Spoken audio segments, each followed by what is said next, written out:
বন্ধুরা, আমি এখন একটা মুরগি নিয়েছি, আলু নিয়েছি, পেঁয়াজ নিয়েছি, কাঁচামরিচ ফেলে নিয়েছি, শুকনো লঙ্কা বাটা, টমেটো, আদা রসুন পেস্ট, এগুলো দিয়ে মুরগির পাতলা ঝোল রান্না করব। দেখো, কড়াইয়ে তেল দিয়েছি, তেল গরম হয়ে গেছে। এখন দুটো তেজপাতা ছিঁড়ে দিয়ে দিচ্ছি, পেঁয়াজটা দিয়ে দিচ্ছি।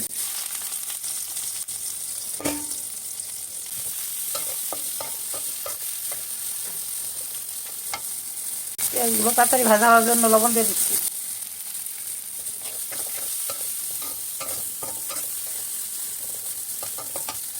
পেঁয়াজটা হালকা ভাজা করে এখন এর মধ্যে মাংসগুলো দিয়ে দিচ্ছি।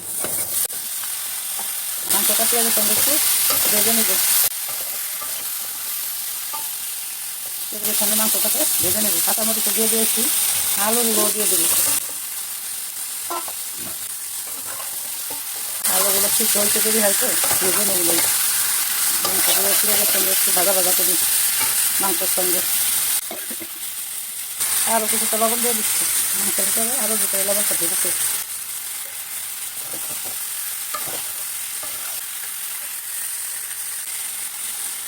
ভাজা ভাজা হোক পেঁয়াজের সঙ্গে আলু আর মাংস।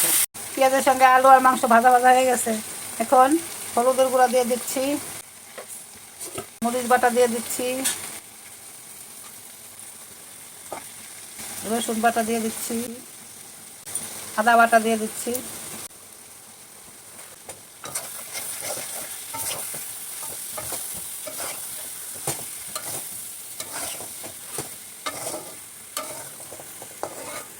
মশলাগুলো আলুর সঙ্গে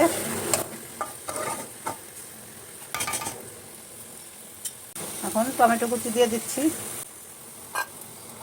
আর একটু লঙ্কা দিয়ে দিচ্ছি, লঙ্কা বাটা। ছোটো ছেলেটা আবার একটু ঝাল খেতে ভালোবাসে। সব কিছু আবার মিশিয়ে একসঙ্গে একটু অন্যরকম করে আসতে মুরগির পাতলা ঝোলটা রান্না করছি। এখন জালটা একদম কমিয়ে ঢাকনা দিয়ে ঢেকে একটু রান্না করে নেব। এই দেখো, তেল উঠে গেছে। মশলাগুলো মাংস আলুর সঙ্গে ভালো করে কষানো হয়ে গেছে, ওকে রান্না করে নিয়েছি।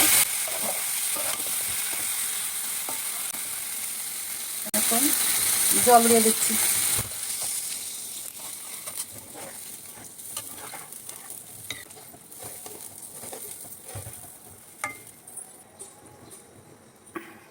অল্প মশলা দিয়ে মুরগির মাংস আলু দিয়ে পাতলা ঝোল, কম মশলায়।